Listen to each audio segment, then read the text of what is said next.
14 German fighters closing fast, a formation of bombers, bleeding fuel and fire, and one pilot who ignored every rule in the manual and told his crew to hold tight. He was going to do something no one in a European sky had ever tried. They thought he was insane. 5 minutes later, they were alive, and the Luftwaffe had a new nightmare to report. Please subscribe the channel and press the bell icon so you don't miss any video. The winter of 1943 carved deep into the bones of every airman stationed in England. Ice formed on the glass. Breath fogged the oxygen masks. Below, the patchwork quilt of Britain's countryside disappeared beneath December fog, and above, the contrails of 1,000 bombers scratched white lines into the gray ceiling of war. This was the height of the combined bomber offensive. The 8th Air Force had committed itself to daylight precision bombing, a doctrine rooted in American confidence and the hope that the Norden bomb site could hit a pickle barrel from 20,000 feet. In theory, waves of B-17 flying fortresses would sweep across occupied Europe, destroy German war infrastructure, and return home under the protective umbrella of their own mass firepower. In practice, it was slaughter. German fighters tore into the bomber streams with methodical violence. Messerschmitt Bf-109s and Focke-Wulf 190s climbed high, positioned themselves nose-on, and hurtled toward the formations at closing speeds exceeding 500 miles per hour. The head-on attack became the signature tactic of the Luftwaffe day fighter squadrons. It was brutal, efficient, and psychologically devastating. The bombers had no forward-firing guns. Their nose turrets carried twin 50-caliber machine guns, but the gunners had only seconds to track, lead, and fire before the enemy flashed past or through the formation. Most B-17s went down without ever landing a meaningful hit on their attackers. The gunners knew it, the pilots knew it, and the Germans knew it. By December, loss rates on some missions exceeded 20%. Entire squadrons evaporated over the Ruhr Valley or the rail yards at Schweinfurt.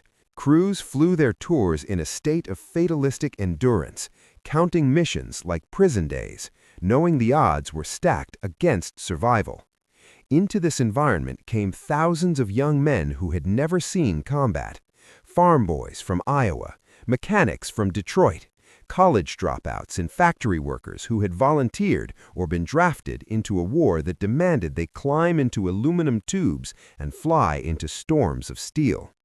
They learned formation discipline, oxygen management, and how to aim a gun through frozen gloves, but no one taught them how to survive the head-on pass. There was no manual for that, just acceptance and luck. The 8th Air Force tried tactics, tighter formations, staggered altitudes, fighter escorts when range allowed.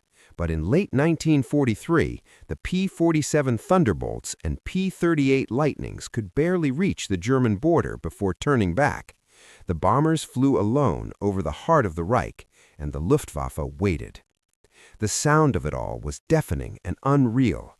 The roar of Wright Cyclone engines at cruise power, the rattle of gun turrets swiveling on ball bearings, the crackle of radio chatter as pilots called out enemy positions, then the scream of diving fighters, the hammering staccato of 20mm cannon fire punching through aluminum skin, the wet thud of rounds hitting flesh, and sometimes the terrible silence when an engine stopped or a wing folded and a bomber began its long fall toward the earth.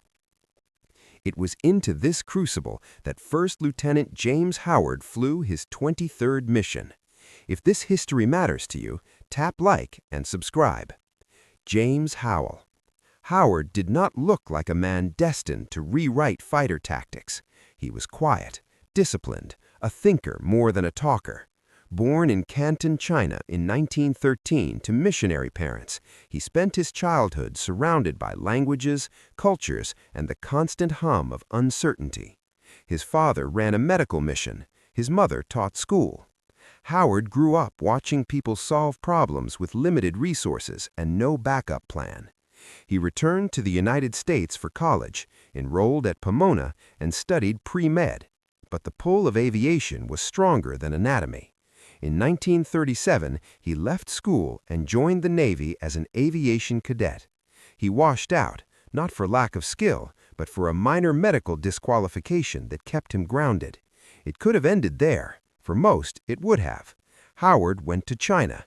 He joined the American volunteer group, the Flying Tigers, in 1941, just months before Pearl Harbor.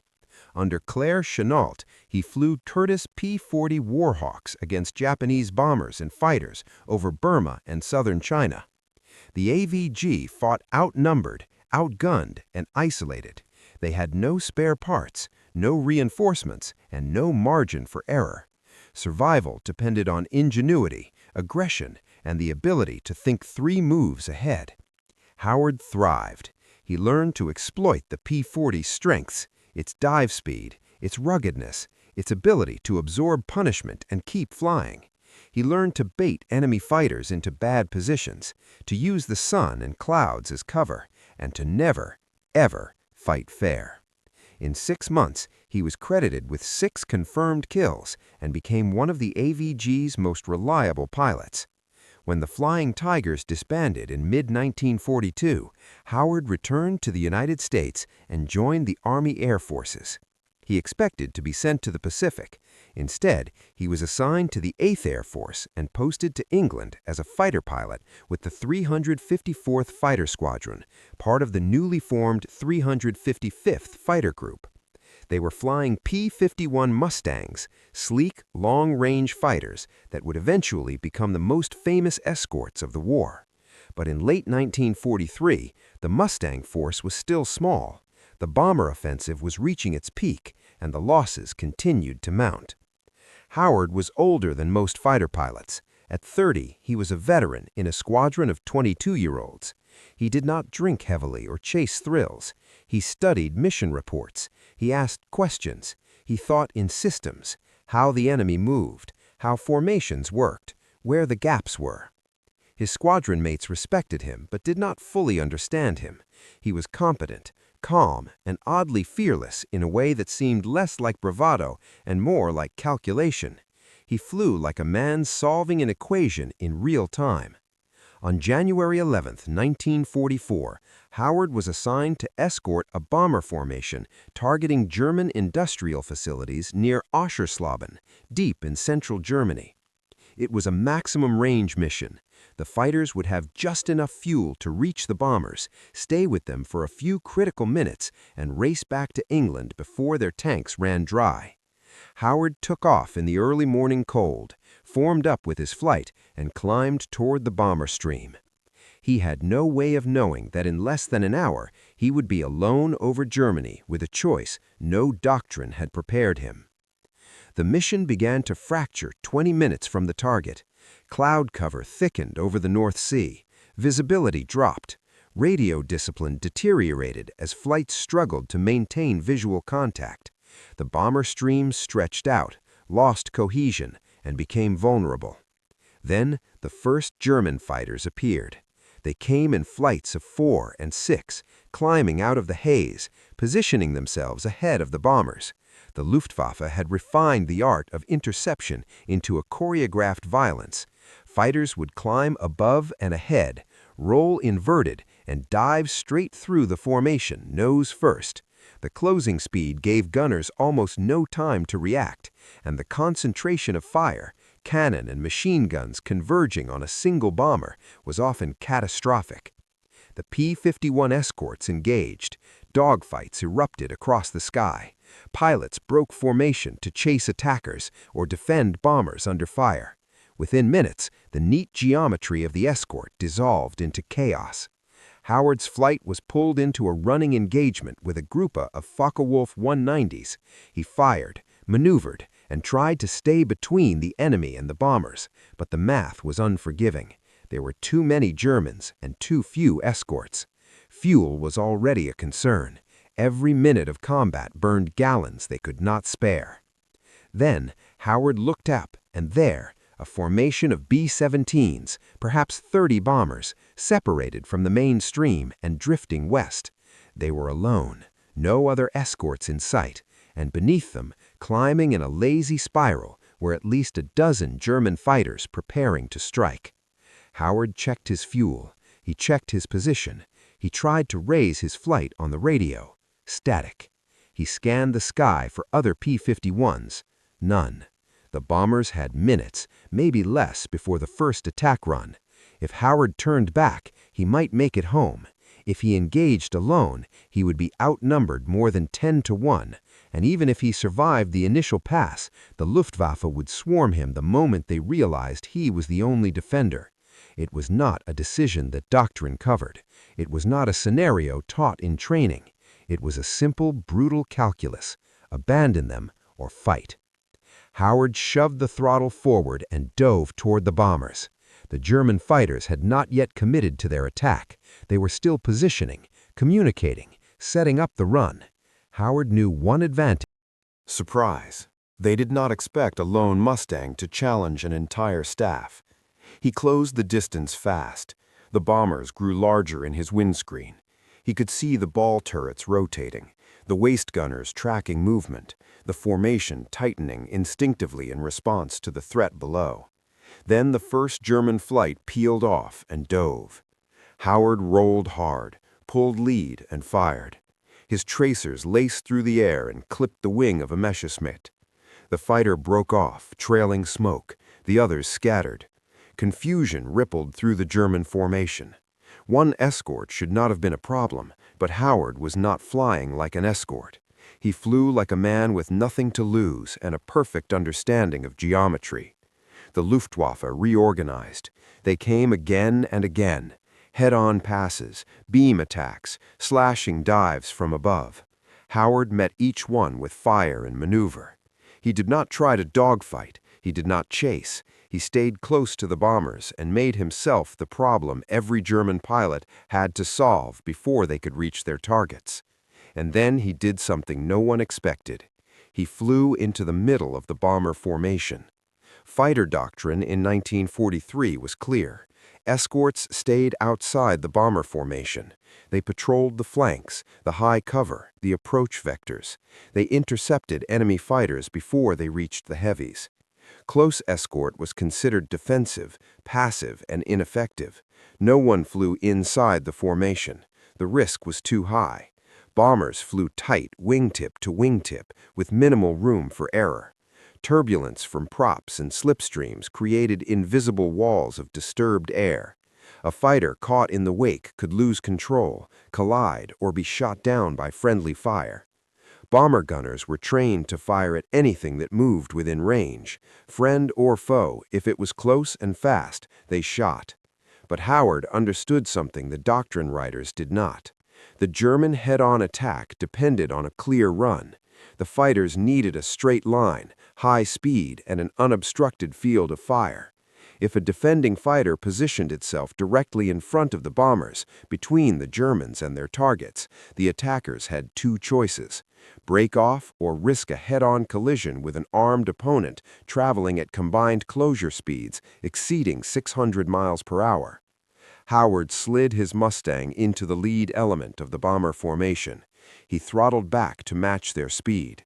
He flew just ahead of the lead B-17, low and centered, his fighter silhouetted against the sky. The bomber crews saw him. They did not know what he was doing.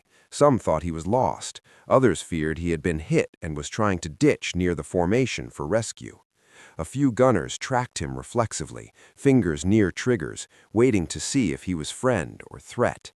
Then the Germans came again.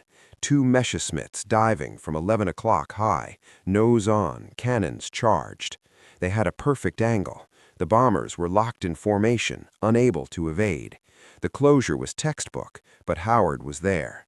He held his position, waited until the last possible second, then fired a short burst and broke left. The lead German flinched, rolled, and pulled out of the dive. The second fighter followed. Neither pressed the attack. The risk was too high. The Mustang was in the way, and it was shooting. Howard climbed, rolled, and returned to the formation. He tucked himself back into the lead element, just ahead and slightly below. The bombers adjusted. The pilots understood now. He was not lost. He was a shield. The Luftwaffe regrouped. They tried beam attacks. Howard met them from the side. They tried vertical dives. He climbed and forced them to overshoot. They tried coordinated runs from multiple angles. He pivoted, fired, and disrupted each one. The Luftwaffe was not retreating. They were persistent, skilled, and motivated, but they were also constrained by physics and risk tolerance. Every pass Howard contested was a pass that failed, and every failed pass burned fuel, morale, and time. The bomber gunners began to coordinate with him. They held fire when he maneuvered, giving him space. They called out threats over the radio. They watched his six and covered his blind spots. An unplanned, unspoken partnership emerged, one fighter and 30 bombers working together against an enemy that outnumbered them all. For 30 minutes, Howard fought alone. He burned through ammunition. He burned through fuel. He took hits, small caliber rounds that punched through his fuselage and missed critical systems by inches. His engine ran hot. His hands ached. His vision tunneled from adrenaline and oxygen debt. But the bombers held formation, and the Germans began to disengage. The moment Howard's fuel gauge dipped below reserve, the Luftwaffe broke off. It was not a retreat, it was a calculation. The bombers were nearing the edge of the target zone. Allied fighters would return soon. The risk-reward ratio had shifted. The German fighters peeled away in pairs, diving toward lower altitude and disappearing into the cloud deck. Howard watched them go. He did not chase. He had no fuel, no ammunition, and barely enough airspeed to stay aloft. He eased his Mustang out of the formation. The lead B-17 wagged its wings, a silent acknowledgement. Howard returned the gesture, rolled level, and began the long glide back toward England. His engine coughed twice, fuel starvation. He adjusted the mixture, leaned it out as far as he dared, and coaxed another 10 minutes of power from a nearly empty tank. The English coast appeared through the haze. He crossed at 2,000 feet, too low for safety, too high to bail out. He landed at the first available field. The Mustang rolled to a stop. The engine died. Howard sat in the cockpit, silent, as ground crew ran toward him. They found bullet holes in the wings, the tail, and the fuselage. They found an engine that had been running on fumes and prayer. They found a pilot who had flown deeper into enemy territory, stayed longer under fire, and engaged more aircraft than any escort mission on record. But he did not find a scratch on him. Howard climbed out, filed a brief combat report, and said little. He mentioned the bombers, the Germans, and the maneuver. He did not embellish. He did not claim certainty. He simply described what happened. The bomber crews told a different story. When they landed back at their bases in England, they debriefed with intelligence officers and recounted the mission. They described the lone Mustang that had stayed with them for half an hour. They described the pilot who had flown inside their formation, absorbed attacks meant for them, and turned himself into a moving roadblock against an entire German fighter group. The gunners estimated 14 separate enemy aircraft engaged. Some said more. All agreed on one thing. Without that pilot, they would not have made it home. Word spread quickly. Within days, the story reached 8th Air Force headquarters. Commanders reviewed Howard's report, cross-referenced it with bomber crew testimony, and analyzed the tactical implications. What Howard had done violated protocol. It was reckless by the book, but it worked. And in a war where bomber losses were crippling morale and operational capacity, results mattered more than orthodoxy. In April 1944, James Howard was awarded the Medal of Honor. He was the only fighter pilot in the European theater to receive the nation's highest military decoration. The citation praised his courage, his skill, and his selfless devotion to the bomber crews under his protection. But the citation did not mention the one thing that mattered most. Howard had not fought out of blind heroism. He had fought out of logic. He had seen a problem, analyzed the variables, and executed a solution that no manual had predicted. He had turned himself into a weapon, not through firepower, but through positioning. He had understood that presence, not kills, was the key to disruption, and in doing so, he had revealed a flaw in German tactics that no one had exploited before. The head-on attack had been the Luftwaffe's most effective weapon against American daylight bombers. It relied on speed, shock, and the bombers' lack of forward firepower. But it also relied on a psychological truth. Escorts stayed outside. Fighters protected bombers from a distance. They did not get in the way. Howard proved that assumption wrong. Within weeks of his mission, the 8th Air Force began to train escort pilots in close-in defensive tactics. The idea was not to replicate Howard's lone stand, that was unsustainable and suicidal by design, but to incorporate elements of his positioning strategy into coordinated escort doctrine. Fighters began to fly tighter to the bombers. They positioned themselves along the attack vectors most likely to be used by German fighters. They did not wait for threats to develop, they preempted them. The mere presence of a fighter in the path of a head-on run forced German pilots to hesitate, adjust, or abort. Loss rates began to decline. It was not immediate, it was not the only factor. The introduction of long-range P-51 escorts, improved formation tactics, and attrition of Luftwaffe pilots all played roles. But the shift in fighter positioning, the willingness to get closer, to accept risk and to disrupt rather than simply intercept, became a permanent feature of escort operations for the remainder of the war. The bomber crews noticed the change. They felt safer. They flew with more confidence, and they spoke of Howard's mission as proof that one pilot in the right place at the right time could alter the course of a battle. The Germans noticed too. Intelligence reports from captured Luftwaffe pilots referenced American fighters that refused to leave the bombers, that stayed close even under fire, and that made coordinated attacks far more difficult. The tactic did not stop German interceptions, but it reduced their effectiveness, and in a war of attrition, that was enough. Howard returned to combat. He flew additional missions, trained new pilots, and continued to refine his approach. He was not a natural self-promoter. He did not give interviews or seek recognition. He flew, fought, and survived. By the end of the war, he had been credited with 6 aerial victories in the European theater, on top of his 6 with the Flying Tigers. His official tally was modest compared to some aces, but numbers alone did not measure his impact. He had shown that courage without logic was noise, and logic without courage was theory. Only together could they change the outcome. James Howard survived the war. He stayed in the Air Force, rose to the rank of Brigadier General, and retired in 1966 after nearly 30 years of service. He lived quietly in Florida, far from the spotlight, and rarely spoke publicly about the mission that earned him the Medal of Honor. When asked about it in later years, he would say only that he did what the situation required.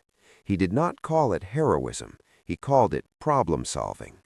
He saw bombers in danger, saw a gap in the defenses, and filled it. The fact that it worked, he said, was as much luck as skill. But those who flew with him disagreed. They saw a man who had trained himself to think under fire, to stay calm when chaos ruled, and to act decisively when others would have hesitated. They saw someone who understood that war was not won by following rules. It was won by knowing when to break them. The maneuver Howard used that day, flying inside the bomber formation to disrupt head-on attacks, was never officially codified. It was too dangerous, too dependent on individual judgment, and too easy to misapply. But it lived on in the oral tradition of fighter tactics. Instructors told the story, pilots debated it, and in the decades that followed, variations of the concept appeared in air combat doctrine around the world. Howard's legacy was not a single tactic, it was a mindset. The understanding that air combat was not about bravery alone, but about geometry, timing, and the willingness to occupy the space where the enemy least expected you. In the vast library of World War II aviation history, his name appears less often than it should. He was not flashy, He did not accumulate a high score. He did not fit the archetype of the swaggering ace. But the bomber crews who made it home on January 11, 1944, knew what he had done, and they carried that knowledge with them for the rest of their lives. Some of them named their sons after him. Some wrote letters thanking him decades after the war. Some simply told the story again and again to anyone who would listen. Because in a war that consumed millions, James Howard reminded them that one person, in one moment, could still tip the balance. Not through firepower, not through luck, but through the rare combination of clarity, courage, and the refusal to accept that the impossible was truly impossible. He died in 1995 at the age of 81. His funeral was attended by veterans, fellow pilots, and men who had flown in bombers over Germany 50 years before. They did not speak of tactics or doctrine. They spoke of the day a lone Mustang stayed when every logical reason said to leave. And they spoke of the lesson he left behind, that the most powerful weapon in war is not the machine, but the mind that dares to use it differently.